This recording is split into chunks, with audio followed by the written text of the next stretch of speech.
Les chutes du Niagara sont l'un des sites touristiques les plus visités au monde et probablement la cascade la plus célèbre de la planète. Chaque année, plus de 30 millions de personnes viennent l'admirer. Située à la frontière entre le Canada et les États-Unis, les chutes offrent un spectacle à couper le souffle. Mais en 1969, quelque chose d'étrange et d'inattendu s'est produit. Un groupe d'ingénieurs et de scientifiques a réussi à arrêter complètement l'eau qui tombait des chutes. L'opération a nécessité plus de 4 ans de préparation, et le résultat a surpris tout le monde. Pour la première fois depuis des milliers d'années, les chutes étaient totalement à sec. Ce qui avait commencé comme un projet avec un objectif clair a mené à une découverte que personne n'aurait pu prévoir. Mais avant d'entrer dans les détails, appuyez sur le bouton « J'aime », abonnez-vous et activez la cloche de notification pour ne manquer aucune de nos prochaines histoires.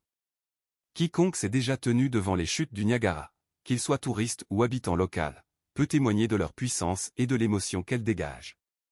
Il y a quelque chose dans le grondement de l'eau qui touche profondément. Certains disent que cela les pousse à réfléchir à la vie d'une toute nouvelle manière. Et lorsqu'ils rentrent chez eux, ils gardent souvent une plus grande appréciation du lien entre les êtres humains et la nature. Mais ce qui allait arriver allait tout changer. Tous ceux qui ont vu les chutes s'accordent à dire qu'on ne les oublie jamais.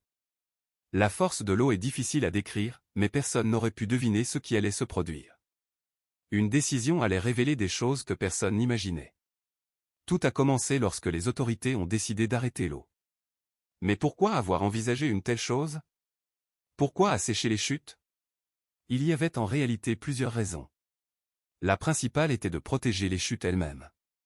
L'érosion constante rongeait lentement les chutes américaines et, avec le temps, elles auraient pu être détruites. Comme les villes environnantes dépendaient largement du flux de visiteurs, il fallait agir. Une campagne pour sauver les chutes a été lancée, et personne ne savait encore ce qu'ils allaient découvrir.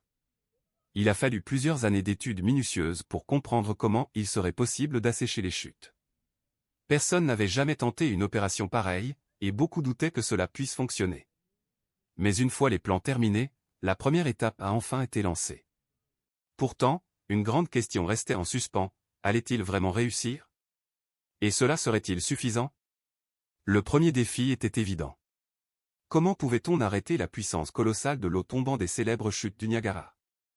Après des années d'études du problème, les ingénieurs ont trouvé une solution étonnamment astucieuse. Et d'une manière ou d'une autre, ils ont réussi. Ils ont réduit le débit de dizaines de milliers de litres par seconde à une petite fraction de cela. Cette réduction a offert à l'équipe une opportunité inattendue. Avec le ralenti, les équipes de nettoyage ont enfin pu commencer à retirer les débris. En même temps, quelque chose d'incroyable s'est produit pour les chercheurs.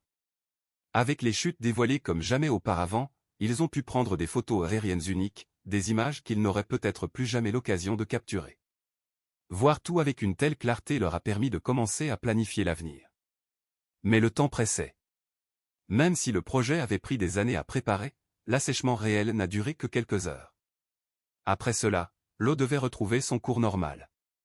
Jusqu'ici, tout semblait se dérouler parfaitement.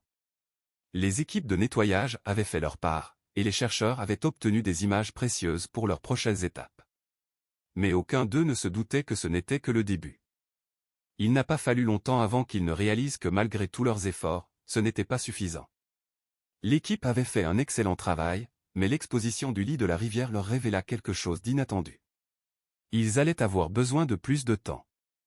Et cela signifiait une chose, ils devraient arrêter les chutes complètement. Si vous avez déjà visité Horseshoe Falls, la grande section courbée du côté canadien, vous savez à quel point est puissante. Elle transporte environ 90% de toute l'eau qui traverse Niagara. L'idée d'arrêter un tel volume d'eau paraît totalement impossible. C'est alors qu'une grande question s'est posée. C'est une chose de savoir ce qui doit être fait, mais comment commence-t-on même à comprendre comment le réaliser? Surtout quand la tâche semble presque impossible. Comme l'équipe avait déjà réussi à ralentir l'eau auparavant, elle se sentait confiante pour avancer avec le plan complet. Ils ont donc lancé une nouvelle phase de l'opération, une phase qui allait s'étendre sur 2 années supplémentaires. Ils s'attendaient à beaucoup de défis, mais celui-ci, arrêter complètement l'eau, leur fit comprendre qu'ils devraient construire un barrage temporaire. Cela peut sembler incroyable, mais oui, ils ont réellement construit un barrage juste pour arrêter l'écoulement des chutes du Niagara. Il est difficile d'imaginer l'effort que cela a demandé, mais au final, ils y sont parvenus. Construire le barrage fut une tâche immense, mais ce qui suivit fut encore plus risqué. Les ouvriers durent grimper jusqu'au sommet des chutes pour dégager les rochers instables. Cette partie du travail n'était pas prise à la légère. Ils savaient qu'un seul faux pas pouvait être fatal. Pour assurer la sécurité de tous, les ingénieurs ont installé une ligne de vie au milieu de la rivière. C'était la seule façon de garantir que personne ne glisse et ne tombe par-dessus le bord. Personne ne savait si tout se passerait bien. Bien sûr, la sécurité passait avant tout, peu importe l'importance du projet. La ligne de vie fut installée strictement pour protéger les ouvriers, et heureusement, elle n'a jamais dû être utilisée. L'équipe réussit à enlever tous les rochers instables du lit asséché, contribuant à protéger les chutes contre de futurs dégâts d'érosion. C'était un processus précis et régulier, et tout le monde fut soulagé de voir que tout s'était déroulé comme prévu. Mais comme pour la plupart des grands projets, il n'avait pas encore terminé. Assécher et nettoyer les chutes avait déjà été un travail colossal, et toute l'équipe était fière de ce qu'elle avait accompli, surtout sachant que personne n'avait été blessé. Mais quelque chose d'autre approchait. Ce que les ouvriers allaient découvrir n'était pas une question de danger. C'était quelque chose qui leur donna des frissons. Pour la première fois depuis 12 000 ans, les chutes du Niagara étaient complètement à sec. Et cela devint un événement unique dans une vie. Les habitants craignaient que les touristes cessent de venir, mais ce fut tout le contraire. Les gens affluaient en masse, impatients de voir ce phénomène rare. Et qui pouvait leur en vouloir? Voir les célèbres chutes totalement exposées était quelque chose que personne ne pensait revoir un jour. Mais à ce moment précis, quelque chose d'inattendu fut découvert. Quelque chose que personne n'oublierait jamais. Au début, les gens remarquèrent quelque chose d'assez surprenant, des tonnes de pièces de monnaie étaient éparpillées sur le lit asséché de la rivière. Les touristes commencèrent à descendre pour les ramasser comme de petits souvenirs, ravis de repartir avec un morceau d'histoire. Mais même si l'eau avait disparu pour le moment, ce n'était pas vraiment un endroit sûr pour se promener. Certains amateurs de sensations fortes s'aventurèrent même tout près du bord des chutes. Au début, ils étaient ravis, mais leur excitation disparut rapidement lorsqu'ils virent quelque chose de glaçant. Alors que les anciennes pièces offraient un aperçu du passé des chutes, ce qui vint ensuite projeta une ombre plus sombre sur toute l'expérience. Il s'avéra que tout le monde n'avait pas survécu aux chutes dans le passé. En explorant le lit asséché, les chercheurs trouvèrent les restes d'un homme et d'une femme, 2 vies perdues à cause de la puissance de l'eau.